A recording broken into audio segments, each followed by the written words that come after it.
Hi, lovely and darling viewers. It's Jen here at Check Her Joy, and this time I'm reviewing None of the Above by I W Gregorio. This is a contemporary young adult novel about Kristen, who is an intersex female. So Kristen grows up thinking that she's a normal teenager. She's never gotten her period, but she's like a hardcore athlete, so she thinks that that's the reason why.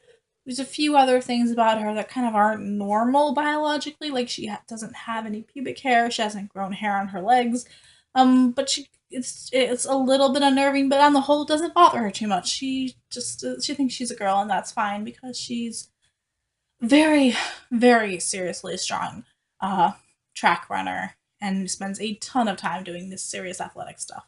So the book starts off with homecoming, and Kristen has this night with her friends and her boyfriend, and it's a pretty cool night. Kristen gets crowned homecoming queen, which isn't exactly what she wanted because her best friend V really, really wanted to be homecoming queen. So Kristen feels kind of bad about that. So there's kind of this rift where V's very jealous.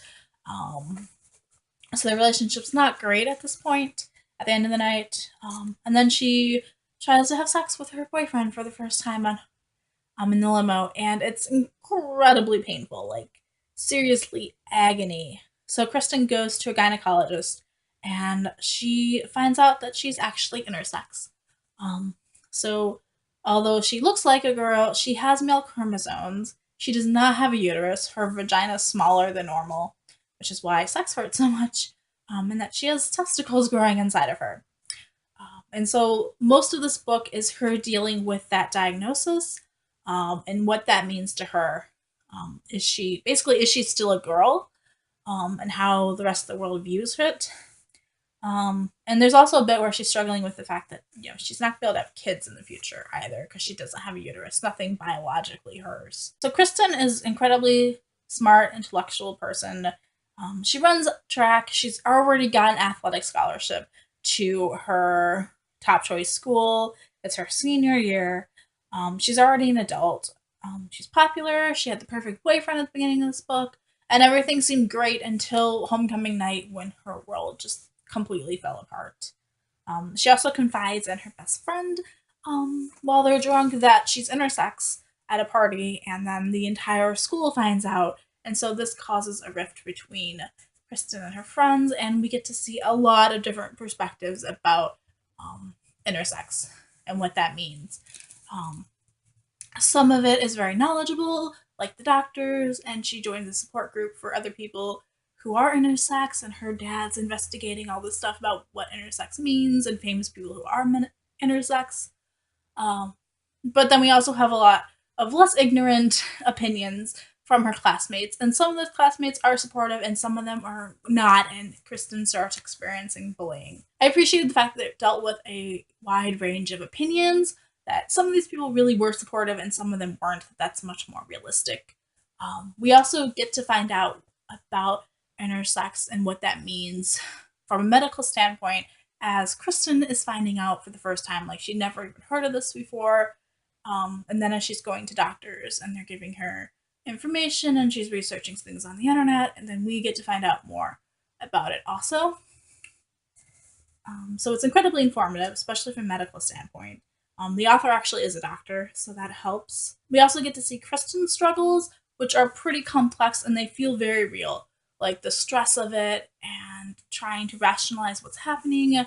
And she goes through a bout of depression because of this. And I also liked like that reality of it also.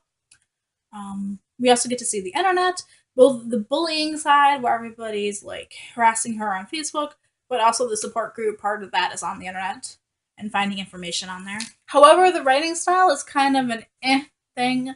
I wasn't really in love with it. It's not horrible though. I'm still interested enough in the story to keep going with it.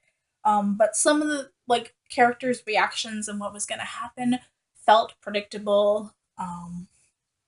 Some of these things happen very quickly. Like once she tells one person at school, it happens over the weekend. So when she goes back to school on Monday, everybody knows, and that happens very quickly. Like her world just falls apart all at once. Um, there's a medical decision she makes in here, which I think she made way too quickly. Like there should have, like there were doctors telling her, maybe you should wait, but they still let her go ahead with it anyway, which seemed weird. The characters feel very YA in tone, very teenage, which I guess they are. That's fine. But it's not my favorite. That's one of the reasons why I don't read a whole lot of contemporary YA like this. There is some romance to this story, but it's not overpowering. Most of it's about her friendships and really Kristen dealing with this. Really, what makes this book stand out is the subject matter of a character who is intersex, um, which is okay. It works. I gave it 4 stars mostly because of that, than because of the actual writing. Um, I cared about Kristen. She's a cool character. Um, there are a few of her friends that I was kind of cool with, but most of her friends, I'm like, I wouldn't want to hang out with them in real life, honestly. So, even when I was a teenager, you guys should totally check out None of the Above, if for no other reason than the fact that it deals with pretty realistically, at least in my opinion. I'm not intersex and don't know anyone who is, but like dealing with this other life and reading it for diverse reading purposes, I guess. Um, but I totally recommend it. Like, there's a bigger world out there. That's the main thing. Yeah, I'm blabbering. So, peace out. I love you guys and keep reading. Bye.